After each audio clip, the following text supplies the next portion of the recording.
Hey guys दोस्त, मैं हूं अनिल कुमार एक ही। जैसा कि आप सभी जानते हैं कि मैं आज बताने जा रहा हूं सर्वप्रथम की बच्चों के बारे में जो कि अभी 10वीं एग्ज़ाम देने वाले हैं। तो जो बच्चे 10वीं के एग्ज़ाम देने वाले हैं उसके लिए स्पेशल वर्ड है कि जो बच्चे एग्ज़ाम देने जाएंगे तो एग्ज़ाम है आपको 15 फरवरी से। क्या है कि 15 फरवरी से एग्ज़ाम है। तो अभी समथिंग आपको 20-22 रोज टाइम बचा हुआ है, उसके बाद आपको एग्ज़ाम शुरू हो जाएगी।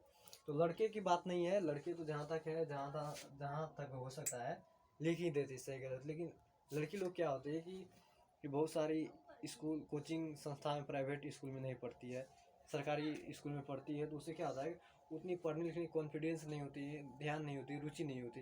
जो क्या होता है कि जब एग्ज़ाम पेपर जाती है एग्ज़ाम देने के लिए, एग्ज़ाम में जो पेपर मिलता है, एग्ज़ाम में क्या होता है, एग्ज़ाम में जो पेपर मिलता है उसमें क्या होता है कि डर के कारण क्या होता है कि सही से लिख भी नहीं पाती है कि क्या लिखूँ ना लिखूँ, कहीं पकड़ न ले, कहीं कुछ हो न जाए, कहीं कुछ बोल न दे। इस कारण सही से लिख भी नहीं पाती। इसलिए जो बच्चे मैट्रिक के या इंटर के हो एग्ज़ाम देने जाएंगे तो डरना नहीं है। सर्वप्रथम आपको जो सीट दिया जाएगा और उसमें जो नंबर दिया जाएगा उसके हिसाब से आपको बैठना है, ठीक है। अगर आपको मालूम नहीं हो तब किसी टीचर के थ्रू आप किसी स्टूडेंट से पूछ सकते हैं इतना नंबर कमरा कहाँ है और कौन सा बेंच नंबर है, उससे पूछकर आप क्या होते हैं बैठ सकते हैं। आपको डरना नहीं है, सीट पे जाना है। आपको टाइमली पेपर मिल जाएगा, आपको सब कुछ लिखा रहेगा, कहाँ नाम लिखना है, कहाँ रोल नंबर लिखना है और कहाँ रोल कोड लिखना है।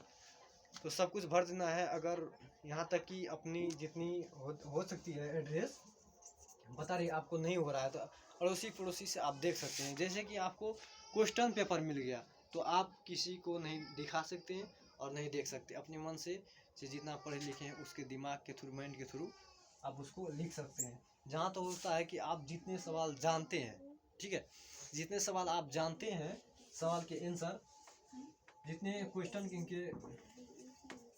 के आंसर जानते हैं तो उतने आप क्या करेंगे उस क्वेश्चन का आंसर पहले लिख देंगे। चाहे कि 5 नंबर में क्यों ना हो, आपको 5 नंबर में आपको पता चल रहा है कि हमारा 5 नंबर का सवाल बन जाएगा तो पहले 1 नंबर स्थान पे 5 नंबर लिख करके उसका सवाल लिख दो। ऐसे कि 5 6 7 तक बनाओ।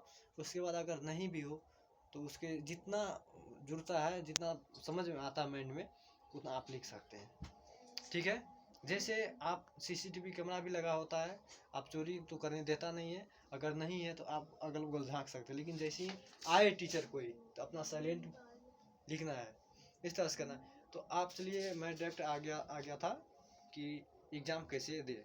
उससे पहले कि अब 20-22 रोज बच गया है तो बच्चे मन लगा पढ़े, टाइमली 14 से 16 घंटा तक पढ़ाई करें और ऑल सब्जेक्ट में पूरे ध्यान से पढ़े। ऑब्जेक्टिव आप क्वेश्चन बैंक से देख सकते हैं, बीबीडी से देख सकते हैं। उसमें आपको जो पिछले वर्ष दिया हुआ रहता है क्वेश्चन का आंसर सब आता है। आप उसमें चेक करते हो सकता है पिछले वाला इस वक्त आ जाए। इसलिए मन लगा कर पढ़िए, सोने पे ध्यान मत दीजिए, ठीक है। ये सब करने से क्या होगा कि आपकी मेंटलिटी अच्छी बनी रहेगी।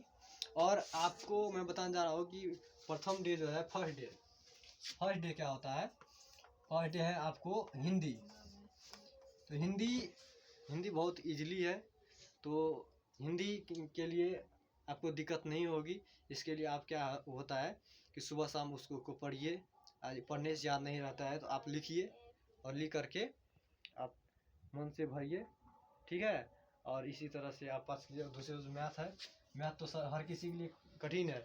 आप एक ही क्वेश्चन को क्या कीजिए, एक दिन में याद कीजिए और उसको वो क्या होता है कि सूत्रों फार्मूला के अनुसार क्या होता है उसको आप तोड़िए जितना जानते हैं। Thank you. अब मैं इसे के आगे की वीडियो मैं दूसरे पेज में बताऊँगा।